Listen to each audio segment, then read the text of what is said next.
Sveiki, mėlyjeji, kaip matote, esu prie ežerėlio. Gražu, smagu, bet ne kiekvieno ežero leidžiama statyti namus. O kai sako, prie ežerėlio galima ne tik namą apsistatyti, bet galima į modulinį. Tai štai mūsų prie ežerėlio modulinis namelis. Apšildom viską.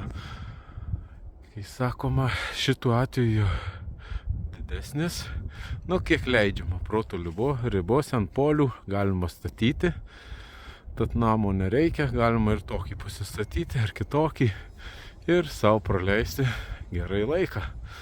Tad galite skambyti mum, mes jums pastatysim vietoje arba pas save pastatysim ir atvešime, pastatysime jūsų norimoj vietoj. Galėsit sau leisti laiką. Tai ką, šiam kartui tiek. Tapkite, aišku, mūsų sekėjais, matysit, kaip mums sekasi. Ir jeigu reikia modulinių namelių, tai skambykit mum, mes jums pastatysime. Iki.